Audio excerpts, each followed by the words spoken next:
How does it feel coming in front of the audience as a poet after so long? नहीं, मैं तो generally जहाँ भी मुझे लगता है मुझे जाना चाहिए मैं जाता हूँ। और क्योंकि मैं कई अलग अलग किरदार निभाता हूँ, तो कई बार एक तरह का ब्लर सा हो जाता है कि आप किस रोल में हैं और किस you know I do run a corporate company as well. तो कभी मैं उस सिलसिले में लोगों के सामने जाता हूँ। गीतकार होने के नाते जब फिल्में करता हूँ तो लोग उस तरह से मुझे देखते हैं, या स्क्रिप्ट लिखता हूँ तो उस तरह से देखते हैं। फिल्म सर्टिफिकेशन बोर्ड के नाते कई सिलसिले में सवाल होते हैं, तो उस तो पोएट को जो रोल होता है और पोएट की जो एक अहमियत होती है जिंदगी में, वैसे भी आजकल आप देखें तो मुशायरे बहुत कम हो गए हैं, कवि सम्मेलन भी बहुत कम हो गए हैं। बहुत बदलाव है पहले से। जब हम बड़े हो रहे थे या बच्चे थे तो बहुत आम सी बात थी किसी भी शहर में। अभी मेरठ का ही हम जिक्र कर रहे थे थोड़ी देर पहले, तो कितने हम लोग के मुशायरे और कवि सम्मेलन हुआ करते थे। तो लेकिन अगर आप देखें इंटरनेट पे तो लिखने वालों की तादाद बढ़ गई। तो अब क्या है कि शायर को कोई सुनना नहीं चाहता, अपनी शायरी सुनाना चाहता है। तो इससे पहले कि आप कुछ उनको बताएं, उससे पहले वो अपना कलाम आपके सामने पेश करना चाहते हैं। और अच्छी बात भी है, आज सबके पास मंच है, सबके पास माइक है, सबके पास कैमरा है, सबके अपने YouTube सबके channels. अपने चैनल्स हैं। तो अच्छी बात है कि पर उसमें कहीं जो एक पेशेंस चाहिए। मुझे लगता है कि अच्छी पोइट्री के लिए, अच्छी शायरी के लिए, अच्छी कविता के लिए पेशेंस भी चाहिए। दोनों तरफ से पेशेंस चाहिए। जो लिखने वाला है उसका पेशेंस, जो सुनने वाला है उसका पेशेंस। और ये जो राब्ता है और ये एक जो सिम्बियोटिक रिलेशनशिप है, क्योंकि रचना जो एक होती है वो मुकम्मल तभी होती है जब वो पूरा सर्कल कंप्लीट होता है। आपने जो कहा वो सुना गया, और सुनकर जो उसके ऊपर रिएक्शन हुआ, उससे आपको क्या हुआ, उससे कुछ और निकलता है। तो एक एक तरह का एक सिलसिला सा बनता है इससे। तो वो बहुत जरूरी है, और उसके लिए कहीं ना कहीं बीच में पेशेंस चाहिए। और वो पेशेंस अगर नहीं है, वो धैर्य नहीं है, तो कविता का थोड़ा नुकसान होता है उसमें। हाँ, क्योंकि अगर आप जल्दी में होंगे कि कुछ चीजें जो है वो मिच्योर होती ही है। आप कितना भी चाहे, अचार को धूप तो दिखाना ही पड़ेगा।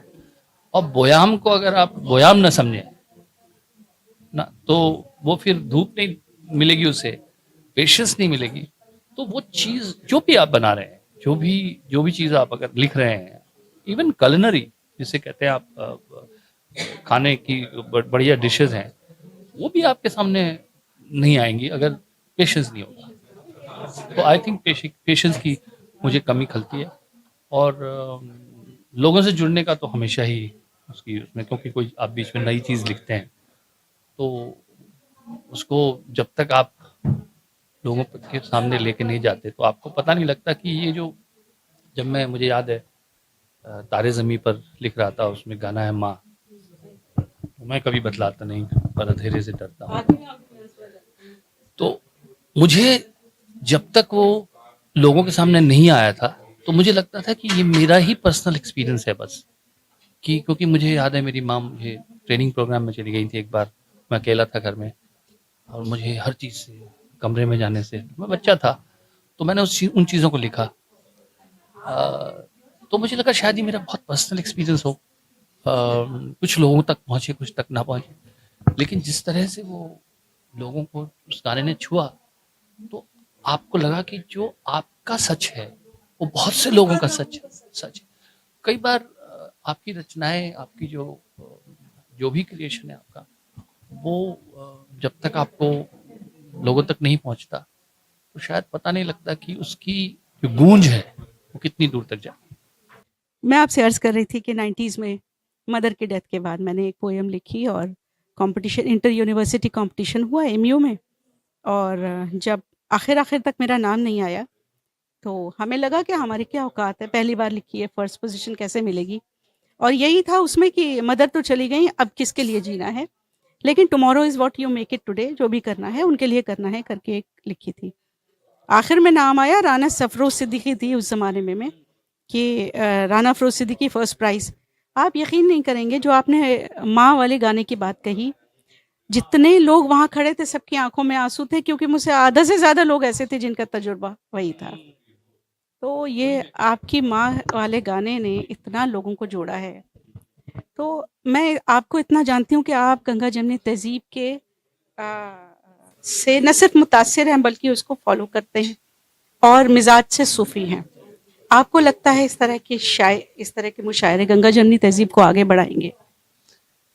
देखिए, मेरे लिए तहजीब क्या है, देखिए प्यार जो है ना, किसी चीज से आप जैसे कहते हैं ना, टकटकी लगा के देखते किसी चीज को।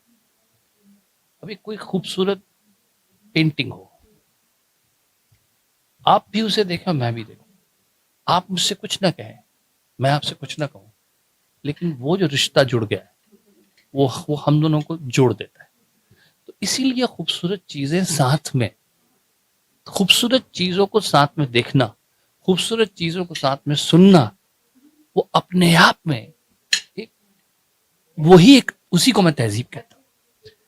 और जब मुशायरे होते हैं या कोई म्यूजिकल कॉन्फ्रेंस होती है, वो एक थर्ड डिमेंशन है। लॉजिक कुछ देर के लिए तो खामोश हो जाता है, आपका तर्क जो है ना वो शांत हो जाता है, उस साइड में बैठ जाता है और वो कहता है यहाँ कुछ और हो रहा है, या मेरा काम नहीं है। और वो है एक रिश्ता कायम होता है। वो एक रिश्ता जो है वो आप चाह के भी नहीं पैदा कर पाएंगे अगर आप एक दूसरे से आर्ग्यूमेंट करें। अच्छी पोइट्री अगर आप सुनते हैं, अच्छी अच्छी म्यूजिकल कॉर्ड सुनते हैं, तो वो रिश्ता अपने आप बनने लगता है, क्योंकि कुछ ऐसा है जो आर्ग्यूमेंट्स के अलावा हमको जोड़ता है, जो इंसान बनाता है हमको, जो उसी को मैं कहता हूं कि वो तार हैं। और ऐसे मुशायरे, ऐसी जो महफिलें हैं या मंच हैं, इवेंट्स हैं, they subliminally connect you without explaining too much. Everything need not be explained.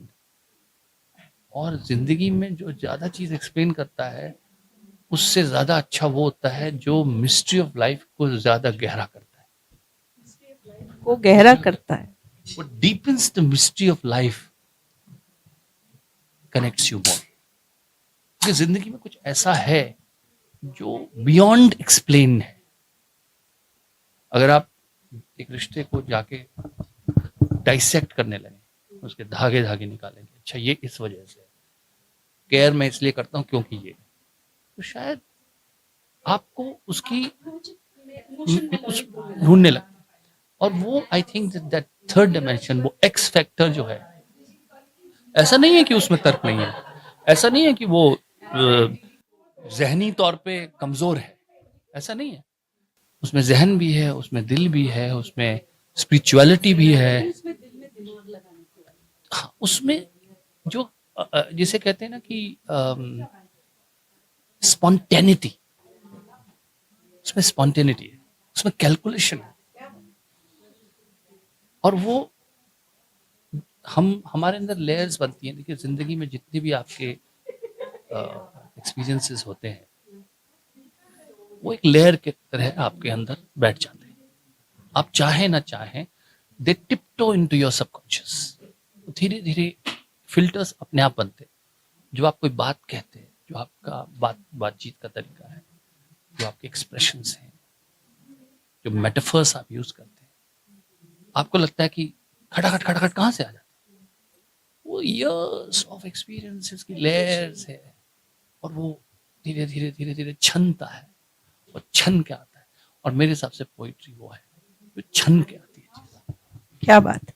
हमारा जो चैनल है आवाज़ द वॉइस, ये गंगा जमुनी तहजीब को, शेयर्ड को एग्जिस्टेंस को without political bashing, without country people bashing promote करता है। आप कुछ कहना चाहेंगे इसके लिए? मुझे लगता है कि देखिए, मैंने पहले भी कहा आपसे कि अ, तहज़ीब कोई ऐसी चीज़ नहीं है जो आप अ, मुझे बड़ी तकलीफ़ होती है जब लोग जो जो उस चीज़ के लिए एप्ट वर्ड होता है, सही लफ्ज़ है, उसके लिए मेहनत नहीं करते। क्योंकि तहज़ीब जो है बहुत मेहनत से हासिल होती है। वो तराशी हुई चीज़ है। धीरे, धीरे, धीरे, धीरे, धीरे, धीरे फिर एक शक्ल उभरती है। वो ओवरनाइट हासिल नहीं कर सकते आप। अगर आप सोचिए कि मैं I will go and define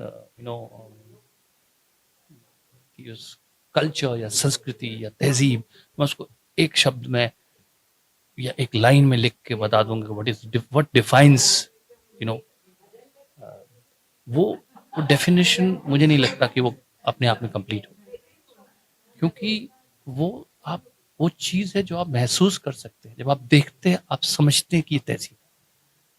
उसको आप डिस्क्राइब करने जाएंगे तो शायद उसके साथ जस्टिस नहीं करेंगे। तो मुझे लगता है ये कोशिश है जो आप कर रहे हैं, ये कहीं देखिए अच्छी चीज़ जो है ना, काम चलते रहना चाहिए।